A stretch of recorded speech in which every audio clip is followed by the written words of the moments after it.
Amigos do canal Calcio Parlato, com a ajuda da edição de sábado da Gazeta dello Sport, vamos tratar de três assuntos. Quais são os assuntos mais interessantes para esse final de semana? Com certeza a apresentação do balanço, a apresentação dos números da gestão do período fiscal de 2021, encerrado em 30 de junho, e o prazo legal para a aprovação de 31 de outubro, aprovação que aconteceu nessa sexta-feira com a Assembleia dos Sócios, presidida pelo presidente do Conselho de Administração da Juventus, que é Andrea Agnelli, da família Fiat. Sempre falando de Juventus, também abordaremos a questão do jogo, né? O jogo contra o Verona, que não é nenhum jogo tão simples, haja vista a situação crítica da Juventus de Allegri nesse período. O segundo assunto é o estádio de Milão. Teve um encontro com a imprensa por parte do prefeito de Milão, que comunicou que as bases para um acordo para a reestruturação, na verdade, a completa remodelação do estádio de San Siro é possível. E vamos ver, inclusive, as fotos de alguns projetos, pode ser interessante isso, e quais são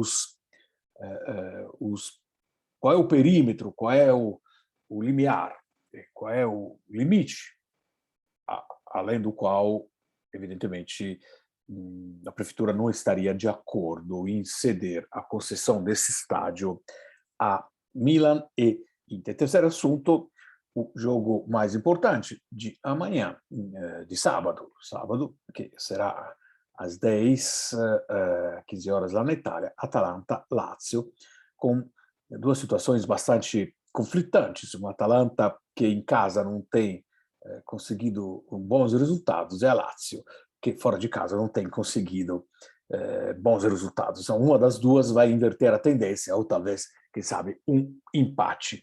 Bom, aqui, como sempre, uma capa bastante de propaganda enganosa, digamos assim, né? Já tiramos da frente qualquer tipo de papa de língua, né?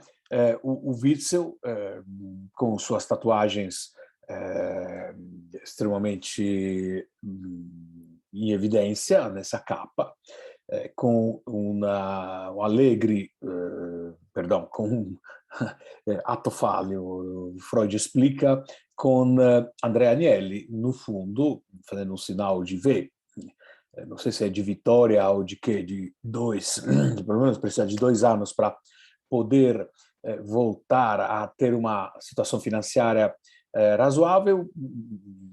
Depois entenderemos entrando um pouquinho mais por dentro, mas aqui a capa é muito estrondosa. Signora si cambia, Juventus, ora de mudança. Andrea Agnelli, traça a nova Juventus. O que seria essa nova Juventus? Vamos ver que depois, entrando nos pormenores, vamos entender que, de novo, o que é novo, o que parece ser novo, alguma coisa de muito positivo, de fato, precisa, evidentemente, ter uma atenção muito grande para as contas, já que o déficit foi quase, não foi o maior da história do futebol italiano, porque a Inter conseguiu fazer pior. O balanço apresentado nos dias anteriores, mas o da Juventus não chega muito longe. Um detalhe interessante: mudança dos juízes, menos rigorinhos, menos penaltizinhos, né?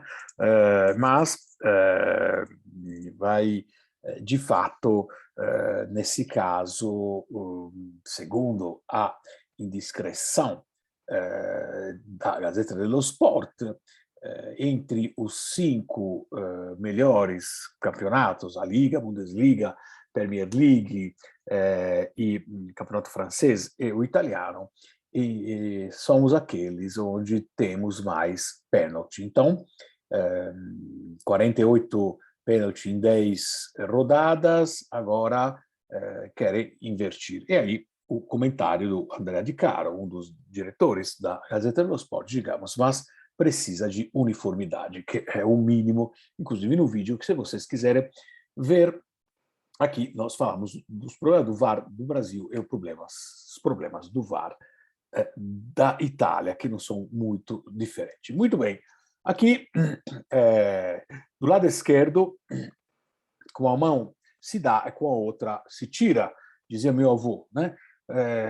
Si dà con una mano, si tira con quell'altra. Aqui a Gazeta dello Sport fala de Witsel, fala de Vlahovic, jogadores. Bom, o Vlahovic certamente não sairá em janeiro, a menos que não tenha uma proposta de 70, 80 milhões cash na mão do comisso, né? Que é, inclusive, bastante orgulhoso e dificilmente vai aceitar uma oferta de pagamento, dilacionado, etc., etc. E aqui é do lado esquerdo, né? Se fala de jogadores que têm com contrato de 6, 8, 10 milhões de reais por ano como líquido, né? Como salário. Do outro lado, aí vem, digamos, a contradição em termos. Mas típico isso, dos jornais um pouco precisam, digamos, vender pelo título da capa, né? O aumento de capital vai cobrir os buracos deixados pela Covid. Ok, sì, né? Ok a investimenti mirati, ou seja, ok para poder fazer, investir de forma mirada, de forma precisa. Bom, então, investimento de forma estudada e precisa, já muda um pouco o sentido. Mas vamos entrar, né, vamos abrir o texto, porque acho que é interessante o torcedor da Juventus, o torcedor em geral do futebol italiano, entender um pouco o que está acontecendo, né? Com muitos números, e está em italiano, ficar traduzindo vai demorar 300 anos. Vamos só entender que a Juventus tem um plano, tem uma perda de 200 milhões de euros, um déficit de 200 milhões de euros. O Inter foi 246 milhões, né?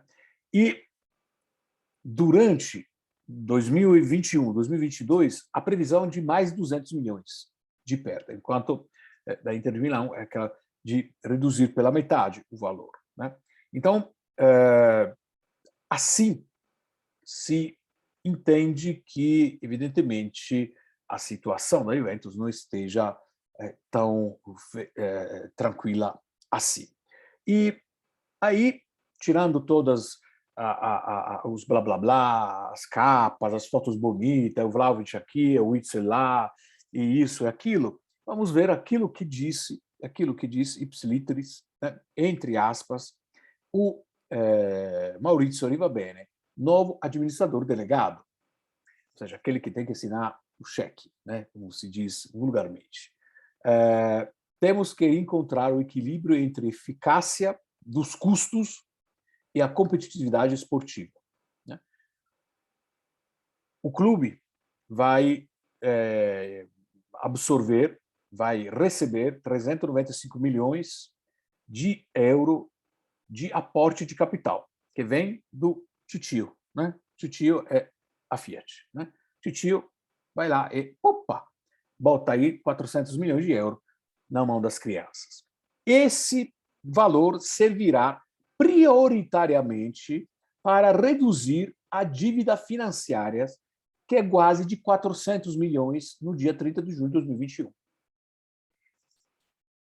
Está escrito aqui, né? Não é interpretação, é entre aspas, né? Entre aspas, ou seja, uma declaração que foi feita. Quem assistiu tem live aí, tem YouTube, etc, etc. Então, esses 400 milhões vão prioritariamente absorver isso, a reembolsar dívidas e a reembolsar financiamentos com compromissos já assumidos e para ser assumidos nos próximos 12 meses, com uma necessidade de 148 milhões. E, enfim, no final, lá na finalzinho da coisa, fornecer munições para um plano de desenvolvimento 2019-2024 atualizado. Portanto, teremos uma cota destinada ao reforçamento do plantel, mas não será a fatia maior, a menos que não seja alimentada por sessões. Ou seja, essa questão de comprar o Vlahovic, etc., é muita fumaça nos olhos do torcedor. E a Gazeta, de fato, enche um pouquinho o saco com esse tipo de atitude, né? E depois bota de forma fiel como tem que ser feito, né? Bota aqui o ipsiliteris, né? Bota aqui o entre aspas, bota aqui aquilo que de fato foi dito, né? A Juventus e o Inter, a Inter, o Milan, são clubes que estão em crise financeira. Claro, o Milan conseguiu reduzir pela metade o seu déficit. A Inter de Milão, já falamos, inclusive, em live ontem, aliás, tomo a oportunidade aqui de lembrar para vocês que terça, quinta e sábados, a nossa leitura da Gazeta do Esporte vai ser ao vivo, né, com a interação de vocês, página por página, né, 1 hora e meia, 2 horas, o tempo que for, para podermos debater melhor os assuntos. Né? Assunto de futebol, mas assuntos como esse também, que não são estritamente somente ligados ao futebol. Né? E mais um detalhezinho aqui, que é uma coisa que eu ressalto sempre, né, nas lives, nos meus vídeos, se precisar, de fato, de um diretor como vice-presidente, como Paul Nedved, que foi um grande jogador, mas, evidentemente, muito pouco amado pelos acionistas. Né? Os acionistas criticaram de forma clara, evidente, durante a Assembleia, e não tem jornal que fale isso de forma explícita. Né? Aqui se fala aquilo que o Nedved respondeu. Em nenhum momento que no jornal está escrito o que os acionistas falaram. Sabe o que eles falaram? Que Nedved tem atitudes que não condizem com o cargo que ele tem. Que ele dá escandescência, que ele parece um torcedor fanático qualquer, ou um torcedor. Mas ele é um vice-presidente da Juventus. Ele tem um cargo institucional. E a Juventus, ela é cotada em bolsa. Ela é cotada na Ibovespa lá de Milão, né, que é a Consob. Ou seja, ninguém está feliz com o Nedved. Mas é claro que o negócio dele dar escandescência, de fazer lá as piruetas dele, de xingar Deus e o mundo na hora e tal, e de falar um monte de M lá. Esse aqui foi só para criticar. Qual é a função dele? Né? E exatamente quando ele diz que eu não estou lá porque sou amigo do presidente, né? Como dizem, né? Se você não precisa se desculpar de nada, né? Por que você falar assim, eu não estou lá porque sou amigo do presidente? Alguém te falou alguma coisa? Alguém te acusou que você está lá para os amigos? Se você está se defendendo é porque, de fato, você está lá porque você é amigo do presidente. Ponto, acabou. Né? E o torcedor da Juventus tem que sim se preocupar com o que está acontecendo no Juventus. Tem que sim se preocupar. E não é o que está acontecendo nas quatro linhas, que de fato é o reflexo do que está acontecendo. Porque hoje o Allegri falou claramente, e depois que a declaração do Chiellini, não teve como poder. O Chiellini falou: olha, a gente sabia 10 de junho que o Cristiano Ronaldo ia embora, e o Cristiano Ronaldo foi embora 3 dias antes do fechamento do mercado, 4 dias antes do fechamento do mercado. Ou seja, está tudo bem? Não, não está tudo bem. Cada um tem que assumir sua responsabilidade. O cara era um xarope, o Cristiano Ronaldo não estava se adaptando, o cara... Tudo o que você quiser, mas o cara fazia gol. O cara fazia gol. O cara é um puta de um profissional.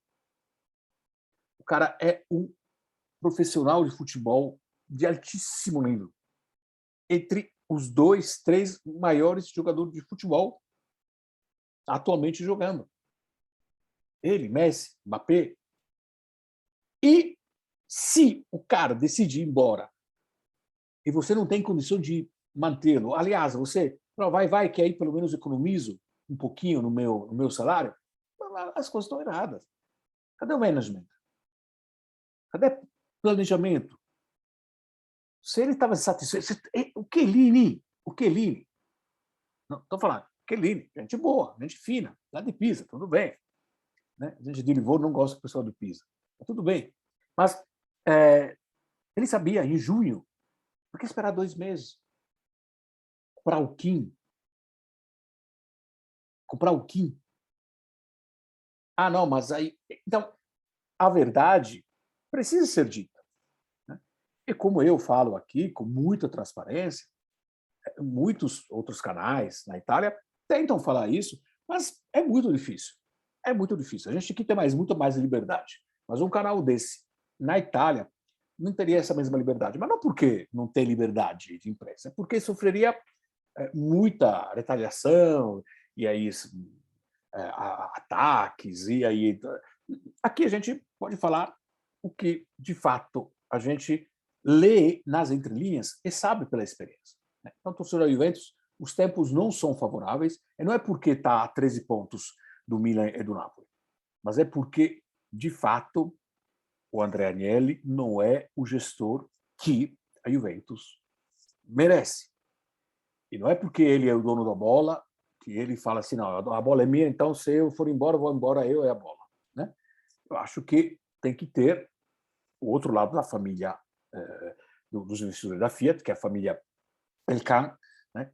Que é outra parte que tem, digamos, ações da Fiat junto com a família Agnelli, não estão nem um pouco satisfeitos, inclusive com todas as questões ligadas à Superliga, né? Que foi um flop estrondoso até agora. Bom, falamos muito, né? Falamos muito sobre esse assunto, infelizmente ou felizmente, né? Não temos não temos como fazer conversas pela metade. Vamos falar um pouquinho de futebol, vamos falar um pouquinho de futebol entre as 4 linhas. Qual é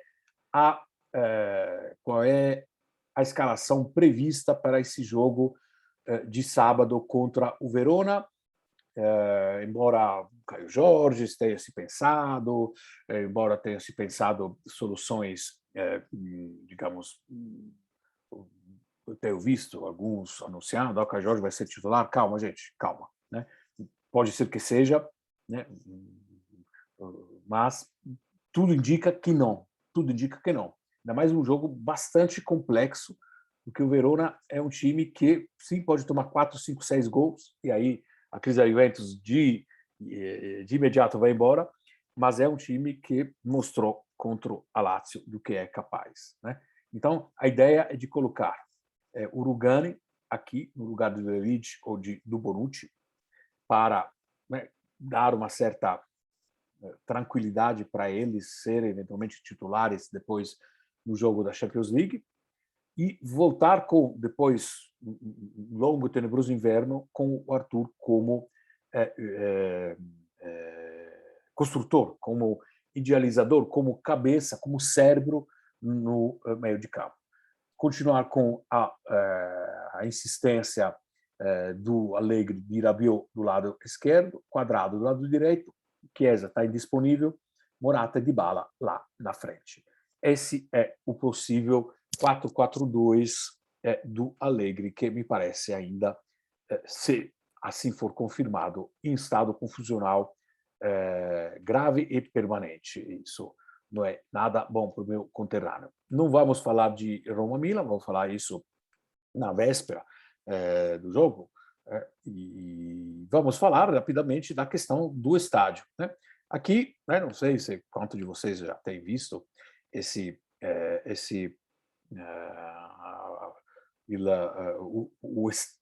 a possibilidade de ter o estádio, né, de propriedade. Né? E aqui pequeno vídeo que apresenta um pouco aquilo que é, a possibilidade de ter um estádio novo, né?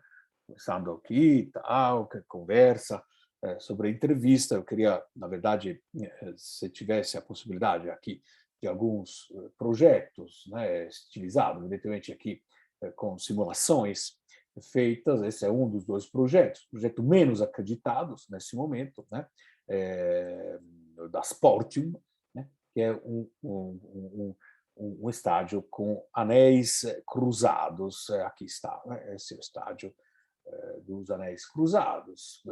Me parece o mais provável. Vamos ver se a gente encontra aqui, ou se é somente vamos ver aqui, o estádio da Populus, que é um estádio diferente, uma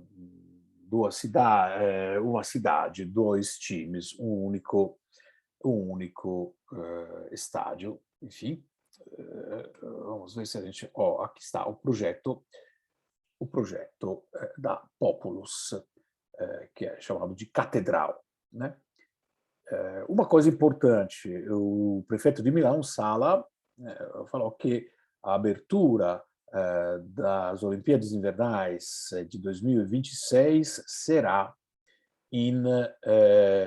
no atual estádio. Ou seja, a demolição e a reconstrução vai só poder ser possível somente a partir de 2026, ou seja, somente daqui a 7, 8 anos, possivelmente, teremos um estádio novo. Aqui, a estilização, evidentemente, aquilo que poderá ser estádio com capacidade menor, né? Mas com um entorno comercializado, um entorno que poderá dar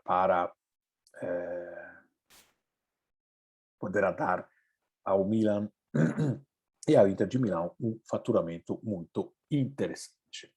Bom, para finalizar, então, a nossa conversa, esticamos muito, mas a questão Juventus, de fato, era muito importante. Só uma pequena menção ao jogo desse sábado, o jogo mais importante desse sábado, Atalanta e Lazio. Atalanta com gravíssimos problemas de disponibilidade na zaga, né, que possivelmente vai, se o Demiral conseguir recuperar, o que não é absolutamente certo, né?